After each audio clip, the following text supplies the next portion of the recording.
Et bonjour à la team qui va review ce speedrun sur Monster Hunter World Iceborne dans la particulière catégorie qui est le TA Wikirule. Alors, qu'est-ce que c'est le TA Wikirule sur, on va dire, les jeux Monster Hunter? Donc, c'est une catégorie dans laquelle on va tout simplement faire un combat de boss, hein. C'est pas du à 100% glitchless comme sur d'autres jeux. Je pense notamment à Elden Ring, Dark Souls et Sekiro. Elle existe, hein, bien sûr, sur Monster Hunter, mais ce n'est pas du tout ma spécialité. Donc le TA Wikirule, je vais l'abréger en TA pour que ce soit plus simple pour tout le monde. C'est une catégorie dans laquelle on a énormément de restrictions. Donc on n'a pas le droit d'utiliser par exemple certains objets, certains items. Le palico qui nous accompagne habituellement pendant les quêtes n'est pas présent avec nous, il est interdit. Voilà, il y a pas mal de restrictions.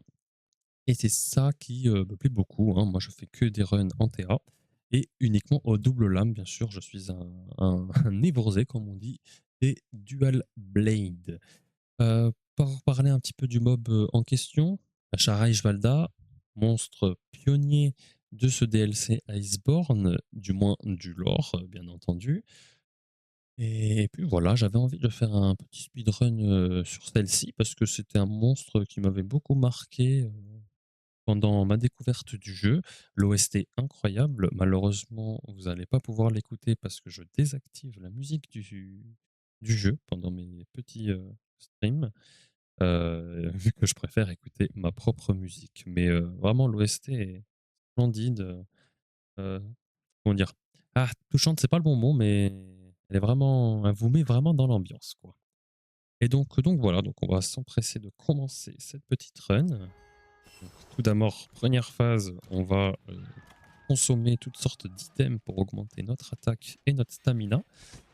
On effectue des petites roulades pour cancel l'animation, bien évidemment. On gratte quelques petites, ouais, quelques, même pas secondes, quelques petits centièmes de seconde, et ça fait toujours ça de prix.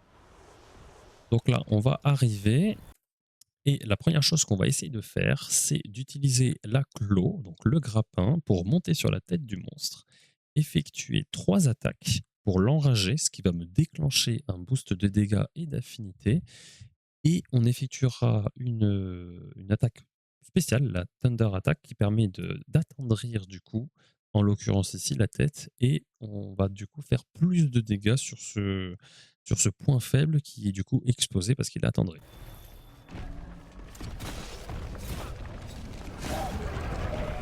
Deux. Oh la chance. Peut-être pas. Alors j'ai dit la chance parce que le placement malheureusement est assez RNG et au début il se peut que la Chara se trouve à l'autre bout de l'arène, nous détecte et donc hurle comme chaque monstre dans ce jeu quand il vous voit et bah, ça nous ça nous fait perdre du temps tout simplement. Surtout que son hurlement n'est pas dodgeable que je sache, donc ce qu'il est trop, on va dire trop long sur la durée et donc voilà.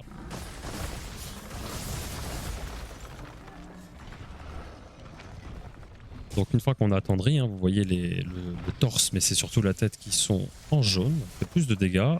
Mais là, on va chercher à attendrir la patte, une des deux pattes, pour pouvoir tout simplement faire plus de dégâts et surtout la faire tomber. Il faut savoir que la P1 est assez scriptée. On va la faire tomber 2 fois en tapant sur la patte droite. On re-attendrit la patte, on attendrit pardon, la patte gauche. Pardon, la patte, c'est l'inverse, hein, l'autre patte. Bref, on réattendrit la patte et on refait tomber le monstre 2 fois, tout en bourrinant la tête à chaque fois.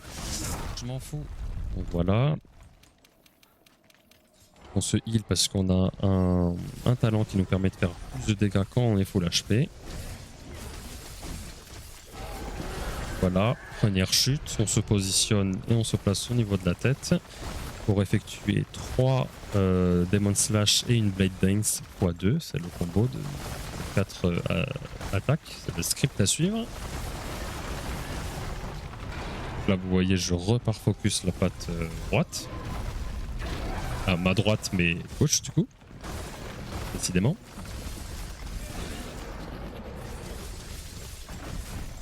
Deuxième chute.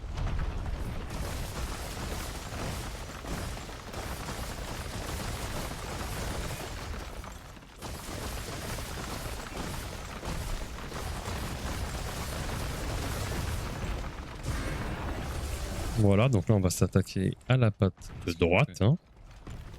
Et on va anticiper, donc on va effectuer une attaque qui permet de thunder, donc d'attendrir en un coup, sans effectuer les trois, on va dire, petites baffes que je lui ai mises au début. C'est une attaque assez particulière. Fait son attaque, ok. Là on aiguise évidemment parce que le tranchant en haut à gauche Alors là, c'est diminuait. d'anticiper. Les choses faites. Avant le cri. Ouais, ça c'est une bonne idée ça. Voilà.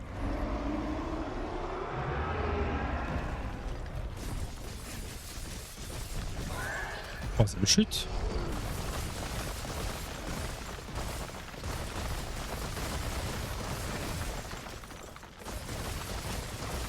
On focus une jambe, on focus l'autre après. C'est pas mal, j'aime bien. Il y a un script qui se dessine. Tout à fait, il y a en effet un script qui se dessine. Encore. Donc là, Ah, malheureusement, c'est cette attaque est très embêtante parce qu'elle nous fait perdre vraiment 10 secondes comme ça et c'est compliqué de faire des dégâts dessus. Quatrième chute. Voilà, donc on s'approche de la fin de la P1. Vous allez voir que tous ces cailloux qui cachent en réalité la Charival là vont tout simplement tomber pour révéler la vraie forme de ce monstre. Là, on fait encore quelques attaques. On force parce que de toute façon, le sol se met à trembler. Notre attaque est quant à elle. On aiguise. On va refresh nos items. C'est reparti. L'arène explose pour faire plus de place. Et on affronte ce monstre qui est vraiment mis dans une ambiance de cataclysme, littéralement. Des attaques de type... Alors, Sonic, mais bon. C'est des attaques de type dragon, hein. On rebelote, on regrabe la tête, 3 attaques et on thunder. Voilà, et comme dans la P1, on va chercher à focus une jambe pour faire tomber le monstre.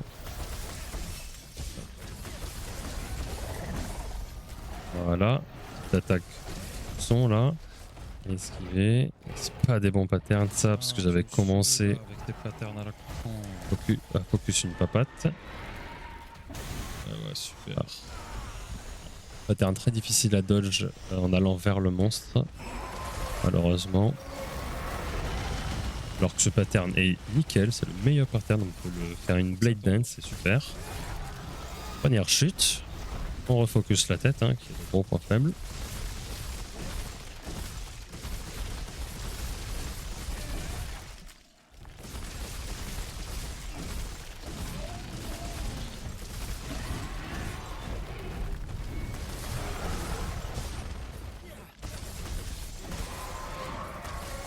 Décidément, on enchaîne les bonnes attaques. C'est plutôt cool.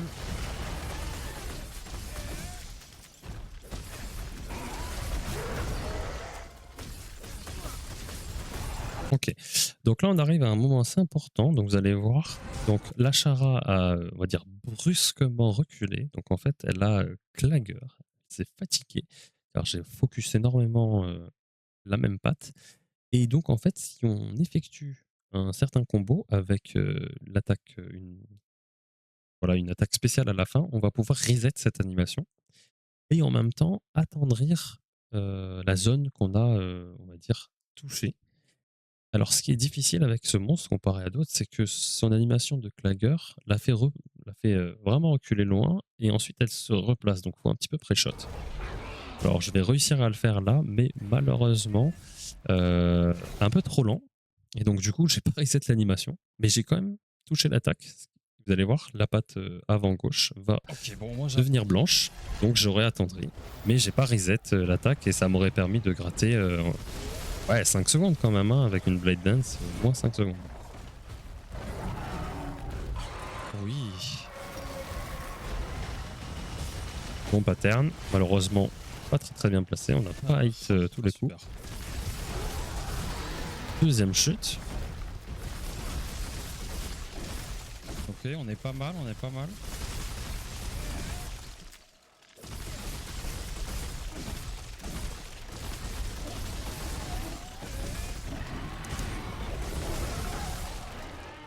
Petite phase de transition, faut bien se placer histoire de pas tomber dans les sables mouvants que vous voyez à gauche, sinon on se fait envoyer en l'air littéralement.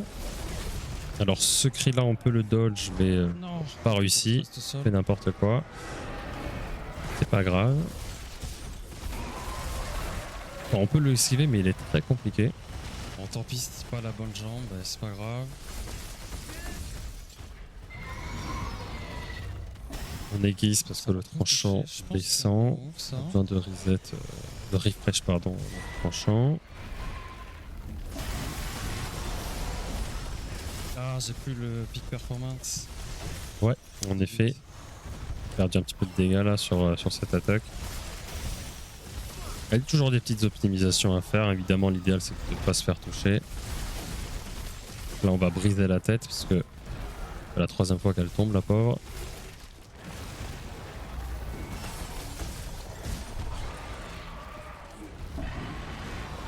Esquive in extremis. Hein. On pouvait pas faire mieux là, vraiment. Et là, on s'approche du coup de la fin de la run. Les derniers instants de vie de la bébête. Il va y avoir encore un clagueur. Voilà. Que je vais toucher. Je vais l'avoir celui-là. On va le reset. Vous voyez, hop, ça reset l'animation. Et là, Allez, finisher. la Chara, on n'en parle plus. Ah, j'étais très content parce que c'était une run avec le nouveau build. Je vais montrer d'ailleurs parce que, ah oui, pour du coup valider quelconque run sur speedrun.com, il faut montrer notre stuff. Mais en général, malheureusement, c'est pas très développé de poster, en tout cas, ce type de speedrun hein, sur speedrun.com. Les gens postent sur YouTube ou sur Bilibili leur run avec leur temps et en montrant le stuff qu'ils utilisent, comme ce que je suis en train de faire en fin de vidéo. Et voilà. Ouais, je pense que j'ai à peu près tout dit sur ce monstre. Pixel avec le timing de la Et musique. puis voilà, donc je vous remercie d'avoir regardé cette vidéo jusqu'au bout. Je vous souhaite bon courage pour vos autres reviews. Et, et puis voilà. Allez, au revoir.